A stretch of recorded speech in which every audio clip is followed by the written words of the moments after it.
नमस्ते सभी को, मैं हूँ सृष्टि और आज हम भगवद गीता चैप्टर 3 कर्म योग के श्लोक 36 को कवर करने वाले हैं। रोज की तरह पहले मैं संस्कृत में श्लोक को पढ़ूंगी, उसके इंग्लिश ट्रांसलेशन को देखेंगे और मीनिंग को समझेंगे। तो चलिए शुरू करते हैं। हरे कृष्णा। ओके, निकाल लेती हूँ पहले। ओके। अर्जुन उवाच अथाकेणा प्रयुक्तो यं पापं चराति पुरुषः अनिच्छन् आपि वर्षणया बलद Eva नियोजितः. Arjun said, O descendant of Vrisni, by what is one impelled to sinful acts, even unwillingly, as if engaged by force?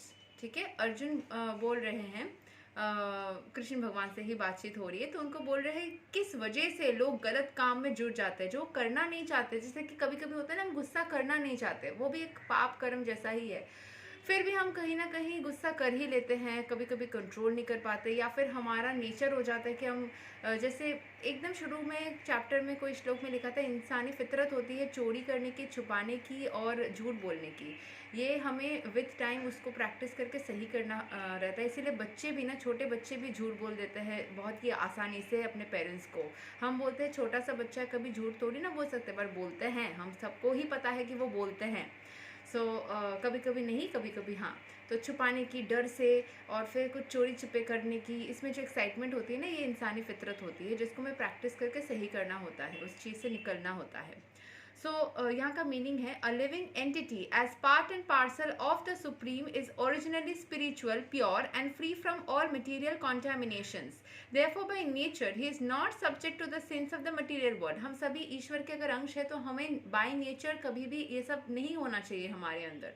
But when he is in contact with the material nature, he acts in many sinful ways. जैसे स्वच्छ पानी के अंदर भी अगर आप एक बूंद कोई कीटाणु या फिर तेल या कुछ भी डाल देंगे तो वो रिएक्ट कर जाता है, उस स्वच्छ पानी में भी तुरंत चेंजेस आ जाता है विद इन अ सेकेंड। सो हम सारे सोल्स ने स्वच्छ पानी जैसा है, जब आते हैं क्लीन ही आते हैं, आने के बाद यहाँ कोई रिएक्शन हो जाता है या किसी भी चीज़ से हम कंटेमिनेट हो जाते हैं तो उस तरीके से हम बिहेव करते हैं। छोटे बच्चे भी जो होते हैं वो कभी एक सिचुएशन में आ गए, तो बहुत सारे बच्चे एक साथ आ गए, कभी पेरेंट्स का डर मन में आया, इसीलिए झूठ क्यों बोलते हैं, डांट खाने से बचने के लिए ना, क्योंकि उनको डर लगता है। तो उन सब फीलिंग्स एंड फियर्स, इमोशंस, उन सब के चक्कर में आके वो चेंज हो जाते हैं। हमें गुस्सा करने के बजाय समझने की ज़रूरत है। कभी कभी हम समझ के भी नहीं समझ पाते हैं या कंट्रोल नहीं कर पाते कि कैसे ऐसे हो गया।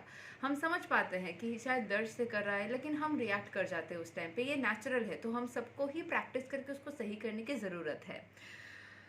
And sometimes even against his will. As such, Arjun's question to Krishna is very sanguine as to the perverted nature of the living entities. Although the living entity sometimes does not want to act in sin, he is still forced to act. Sinful actions are not, however, impelled by super soul within, but are due to another cause, as the Lord explains in the next words. तो यहाँ पे बोला गया है कि जो भी material contamination के आने के बाद ये हुआ।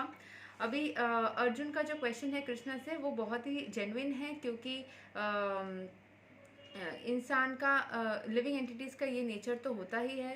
And although the living entity sometimes does not want to act in sin, उसको करने का मन तो नहीं होता है, लेकिन वो कभी कभी कर जाता है। ठीक है, sinful actions are not however impelled by super soul within. हाँ, हमारे अंदर जो परमात्मा का अंश है वो हमें नहीं करवाता है, वो हम सिचुएशंस में आके वैसे कर लेते हैं। वो इन डिटेल हमें नेक्स्ट श्लोक में, यानी कि श्लोक 37 में समझने को एंड जानने को मिलेगा। यही तक था श्लोक नंबर 36। अगले वीडियो में हम श्लोक 37 को कवर करेंगे। तब तक के लिए हरे कृष्णा।